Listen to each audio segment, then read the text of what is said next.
Hello दोस्तों, आपका स्वागत है अपने YouTube चैनल 3i त्रिनेत्रा में। वीडियो शुरू करने से पहले प्लीज़ वीडियो लाइक करना, शेयर करना और चैनल सब्सक्राइब करना। Thank you. नमस्कार दोस्तों, हर हर महादेव। भगवान भोलेनाथ और माँ भगवती की कृपा आप सभी भक्तों पर बनी रहे। दोस्तों, आज मैं आपको सुनाने जा रही हूँ रवि प्रदोष व्रत कथा। दोस्तों, इससे पहले ये चौपाई बोलेंगे। कहते हैं कि इस चौपाई को कोई भी कार्य शुरू करने से पहले अवश्य बोली। मंगल भवन अमंगल हारी, उमा सहित जहि जपत पुरारी। मंगल भवन अमंगल हारी, उमा सहित जहि जपत पुरारी। तो चलिए कथा शुरू करते हैं। रविवार के दिन यह व्रत आने के कारण इसे रवि प्रदोष कहा जाता है। प्रदोष व्रत हर महीने के दोनों पक्ष की त्रयोदशी को रखा जाता है। जब प्रदोष तिथि किसी वार को पड़ती है तो प्रदोष तिथि को उस नाम से कहा जाता है। अगर सोमवार को प्रदोष पड़ रहा है तो सोम प्रदोष कहा जाता है। वहीं रविवार के दिन प्रदोष पड़ता है तो रवि प्रदोष कहा जाता है।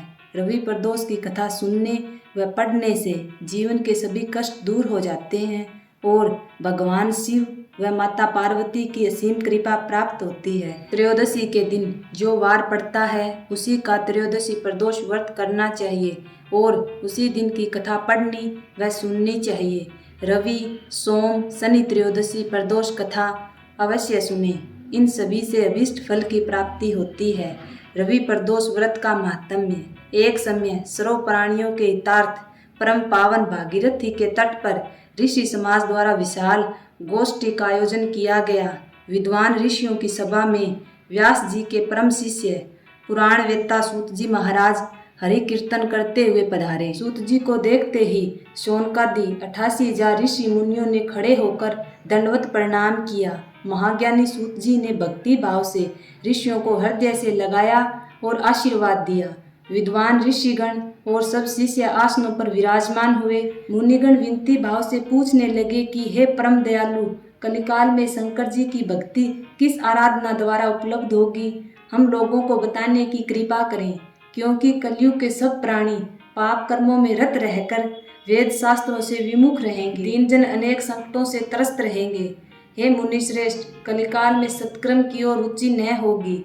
जब पुण्य क्षीण हो जाएंगे तो मनुष्य की बुद्धि अस्त कर्मों की ओर खुद ब खुद प्रेरित होगी, जिससे दुर्वाचारी पुरुष वंश सहित समाप्त हो जाएंगे। इस अखिल भूमंडल पर जो मनुष्य ज्ञानी होकर ज्ञान की शिक्षा नहीं देता, उस पर परम पिता परमेश्वर कभी प्रसन्न नहीं होते। हे मुनि श्रेष्ठ, ऐसा कौन सा उत्तम व्रत है जिससे मन वांछित फल की प्राप्ति होती है?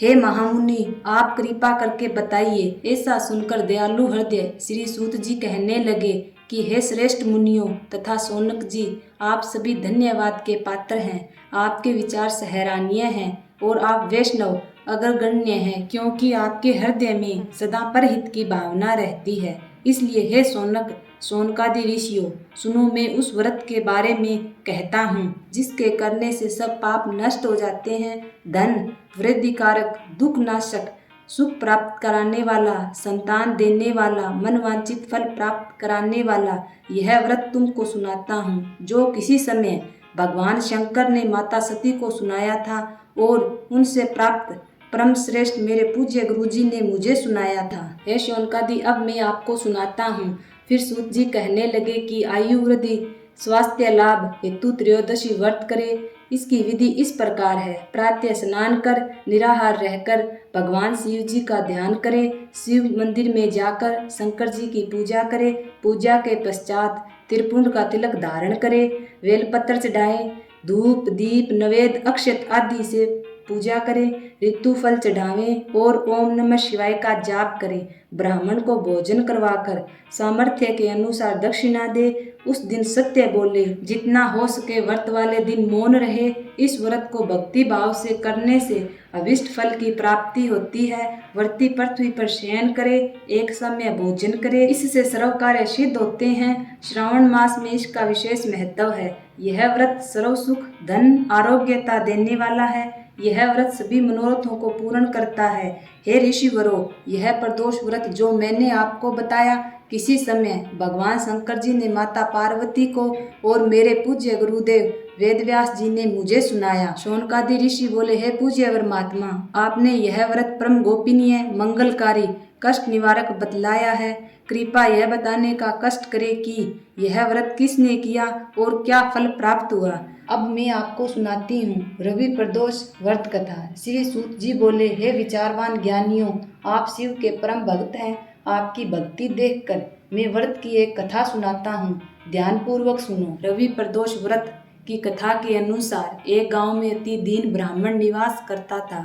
उसकी साध्वी स्त्री प्रदोष व्रत करती थी। उसके एक ही पुत्र रतन था। एक समय की बात है, वह पुत्र गंगा स्नान के लिए गया। दुर्भाग्यवश मार्ग में चोरों ने उसे घेर लिया और वे कहने लगे कि हम तुम्हें मारेंगे नहीं, तुम अपने पिता के गुप्त धन के बारे में हमें बतला दो। बालक दीन भाव से कहने लगा कि बंधुओं, हम अत्यंत दुखी दीन हैं, हमारे पास कहाँ धन है। तब चोरों ने कहा, तेरे पास इस पोटली में क्या है। बालक ने निसंकोच कहा कि मेरी माँ ने मेरे लिए रोटियां दी है। यह सुनकर चोरों ने अपने साथियों से कहा कि साथियों, यह बहुत ही दीन दुखी मनुष्य है, अतः हम किसी और को लूटेंगे। इतना कहकर चोरों ने उस बालक को जाने दिया। बालक वहां से चलते हुए एक नगर में पहुंचा। नगर के पास एक बरगद का पेड़ था।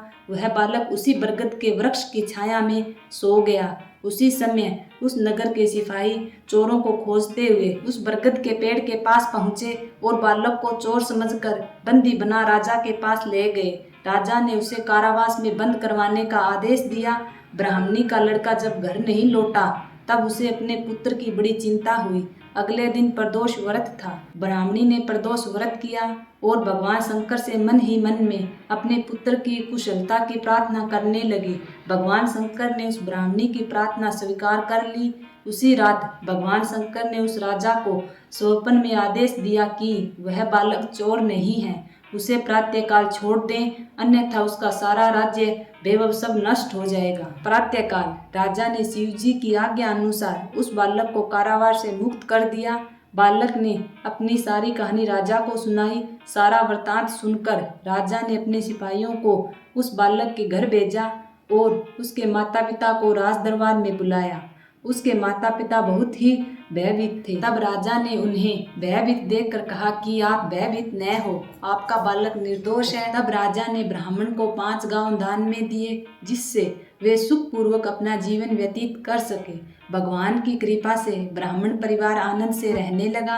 अतः जो मनुष्य रवि प्रदोष व्रत करता है वह सुखपूर्वक और निरोग होकर अपना जीवन व्यतीत करता है तथा उसके जीवन में खुशहाली आती है। और भोलेनाथ से प्रार्थना करे कि हे भगवान, मिले भरोसा आपका हमें सदा महादेव, आशा तेरे नाम की बनी रहे मम ईश। हाथ जोड़ विनती करूं, सुनिए कृपा निधान, साधु संगत सुख दीजिए, दया धर्म का दान। बोलिए शंकर भगवान की जय हो, माता पार्वती की जय हो।